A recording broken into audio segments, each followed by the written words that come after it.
Hello everyone, welcome. I am Anish Kumar Sahu. Specially 10th class pass करने के बाद आपके मन में एक सवाल होता है कि आप उसके बाद कौन सा सब्जेक्ट का चुनाव करें।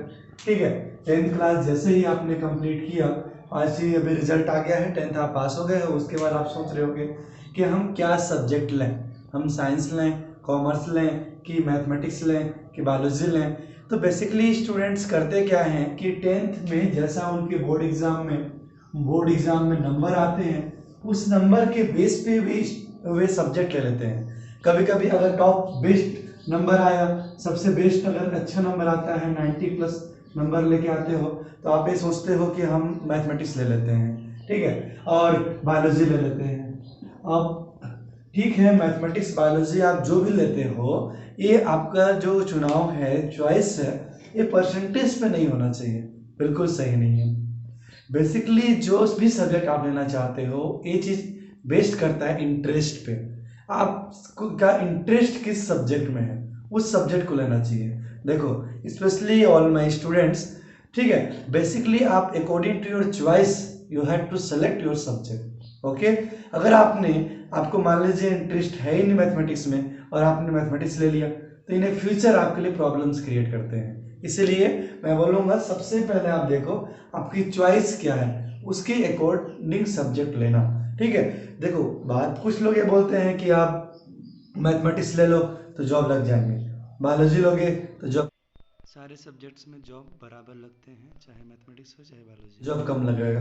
आप कॉमर्स ले लिए, आर्ट्स ले लिए तो जॉब की गारंटी नहीं है।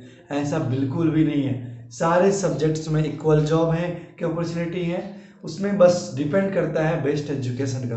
ठीक है, तो आप सब्जेक्ट के, ऐसा नहीं कि हम इस सब्जेक्ट के हैं तो हमारा जॉब लगेगा, ऐसा बिल्कुल नहीं है। किसी भी सब्जेक्ट के आप अगर आप अच्छे से एजुकेशन स्टडी करोगे तो आपका जॉब फ्यूचर में लगना ही है। तो देखो यहाँ से बात आती है इंटरेस्ट पे, कि किस सब्जेक्ट पे आपका इंटरेस्ट है, उसके अकॉर्डिंग सब्जेक्ट लेना। अगर आपने मैथमेटिक्स लिया, ठीक है, अगर आपने मैथ्स लिए हो 11th में, उस कंडीशंस में आपको फिजिक्स पढ़ना पड़ेगा, केमिस्ट्री पढ़ना पड़ेगा, और एक आपका मैथमेटिक्स है, मैथमेटिक्स की स्टडी करना पड़ेगी, और हिंदी पढ़ना पड़ेगा, इंग्लिश की स्टडी करनी पड़ेगी। तो ये बेसिकली कोर सब्जेक्ट होते हैं जो आपको स्टडी करने हैं। अगर आपने बायोलॉजी लिया तो मैथमेटिक्स के प्लेस में बायोलॉजी पढ़ना पड़ेगा, बाकी सेम सब्जेक्ट होते हैं। वैसे अगर आपने कॉमर्स लिया तो आपको अकाउंटेंसी पढ़ना पड़ेगा, मैनेजमेंट पढ़ना पड़ेगा। तो देखो ये क्या है कि आपको कोर सब्जेक्ट होते हैं जिसको आपको स्टडी करने हैं। तो इसमें देखिएगा, एक चीज़ याद रखना कि सब्जेक्ट को तो आप बेसिकली अपने इंटरेस्ट के अकॉर्डिंग आप लीजिएगा। उसके बाद क्या होता है ना, कुछ स्टूडेंट्स क्या सोचते हैं कि जैसे ही 10th पास हुआ, ठीक है, चलो आपको पता है कि साइंस के लिए आपका नीट और जे, दो चीज, नीट बायोलॉजी स्टूडेंट्स के लिए होता है जिसके थ्रू आप डॉक्टर्स बनते हो, और ये एंट्रेंस एग्जाम है जेई, और ये मैथमेटिक्स स्टूडेंट्स के लिए है एंट्रेंस एग्जाम जिसके थ्रू आप इंजीनियरिंग में आईआईटीज में एडमिशन पाते हो। तो स्टूडेंट्स क्या सोचते हैं कि अगर इसकी तैयारी करनी है तो हम 11th से ही करना स्टार्ट कर देते हैं। बिल्कुल सही है, क्यों? क्योंकि नीट और जेई का सिलेबस जो है उसमें 100% सिलेबस में से 60% सिलेबस 11th क्लास का होता है और 40% सिलेबस 12th क्लास का है। अगर आपने 11th को अच्छे से पढ़ लिया, आपने नीट जेई का 60% सिलेबस को कंप्लीट कर लिया।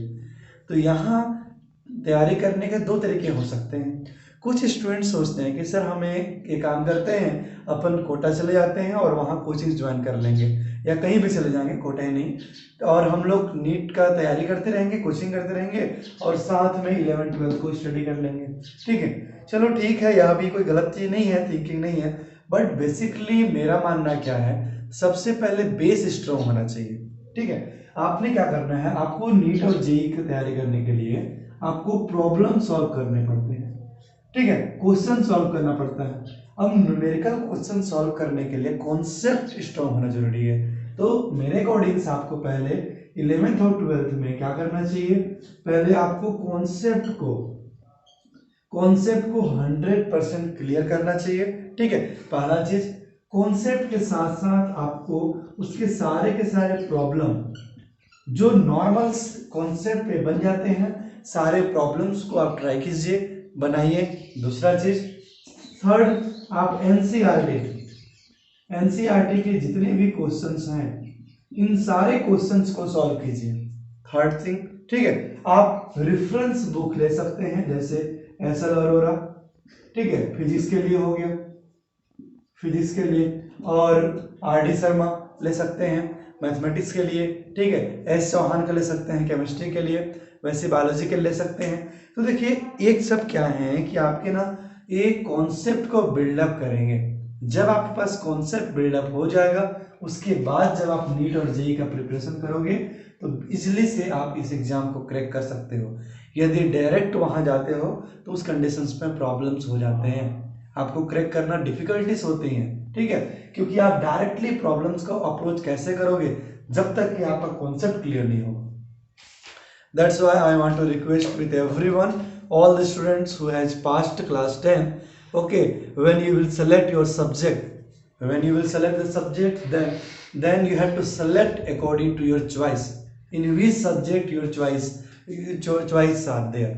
Okay, you want your choice are in science fields, you want to become a scientist, or you want to become a collector, or you want to become IAS officer, what you want to become? First thing, because after the 10th class, ठीक है, when which subject you will choose, it will decide your future. That's why carefully you have to select your subject. Okay, which subject you want to take. If you will take science, if you will take mathematics, okay, then you will do job in IITs, engineering field. This one is one of the best field. If you will choose what, and you can become a teacher also. And if when you will choose what, biology, then one of the best field is what, doctorate, ठीक है, doctorate field. And another you can become a teachers also, no problem. And सबसे one of the best subject तो art है जी, जिसको लोग तो हल्के में लेते हैं। जितने भी जॉब की अपॉर्चुनिटी है सबसे ज़्यादा किसी सब्जेक्ट में है वो तो आर्ट्स में है। आप सिविल सर्विसेज में बहुत सारे जॉब हैं, ये सब के सब आर्ट्स फैक्टर पे ही होते हैं। तो यदि आपको सिविल सर्विस में जाना है तो आप आर्ट्स भी लेके स्टडी कर सकते हो, ठीक है। तो देखो बेसिकली क्या सब्जेक्ट लेना है, ठीक है, इसके लिए आपका इंटरेस्ट के अकॉर्डिंग लीजिएगा, पहला चीज। दूसरा, आप नीट और जेईई के प्रिपरेशन अभी से करने जाने की जरूरत नहीं है। आप पहले आप कॉन्सेप्ट को बिल्डअप कीजिए, जितने तुम्हारे बुक्स में दिए हैं सारे प्रॉब्लम्स को सॉल्व कीजिए। नीट और जेईई का तो यहीं से तैयारी हो जाएगा, कोई जरूरी थोड़ी है। आप 11th-12th की सिलेबस को 100% विथ न्यूमेरिकल क्वेश्चंस अगर आपने सॉल्व कर लिया तो आपकी लगभग प्रॉब्लम सॉल्व हो जाएगा, ठीक है। तो चलो ये तो हुआ, ठीक है। मेरे कुछ स्टूडेंट्स को डाउट था और मेरी खुद की बहन भी 10th क्लास पास हुई है, तो भी सोच रही है क्या सब्जेक्ट लूँ, क्या सब्जेक्ट लोगे जी? साइंस लोगे, देखो साइंस लेने के लिए बोल रही है। वैसे ही आप भी तो पहले सोच लीजिएगा ना आप क्या लेना चाहते हैं, ठीक है, ओके। सो बेसिकली आपके इंटरेस्ट के अकॉर्डिंग ही आप सब्जेक्ट लोगे, ऐसा नहीं कि किसी ने बोल दिया, फोर्स कर दिया और आप सब्जेक्ट ले लिए और प्रेशर में आके पढ़ाई नहीं हो पाती है, ठीक है। तो जो चीज़ें आपको अच्छी लगती हैं उसको लीजिएगा। हर एक सब्जेक्ट में अपॉर्चुनिटी है, जॉब भी है, कोई दिक्कत नहीं है। आप अच्छे से पढ़ोगे तो हर एक फील्ड में जॉब मिलेगा, ठीक है। जो इंटरेस्ट होगा उसके अकॉर्डिंग सब्जेक्ट चूज करना। आप मैथमेटिक्स ले सकते हो, बायोलॉजी ले सकते हो, कॉमर्स ले सकते हो, एग्रीकल्चर फील्ड ले सकते हैं, ठीक है। एग्रीकल्चर फील्ड भी बहुत one of the best field है, इस फील्ड में आप पीएचडी कर सकते हो, ठीक है। तो मतलब अच्छे अच्छे जॉब्स आते हैं। तो आप पहले तो 12th क्लास तक कंप्लीट करो, उसके बाद आप, मैंने 12th के बाद क्या करना है उसके लिए मैंने ऑलरेडी एक वीडियो लेक्चर बनाया हुआ है, आप मेरे यूट्यूब पे जाके देख सकते हो, ठीक है। ये 10th के बाद का लेक्चर था, ये इंपॉर्टेंट है, लिटिल बिट आपको गाइडेंस मिलेगा, ठीक है, कि आपको किस सब्जेक्ट को लेना। Okay, thanks for watching, like, subscribe and share with your friends.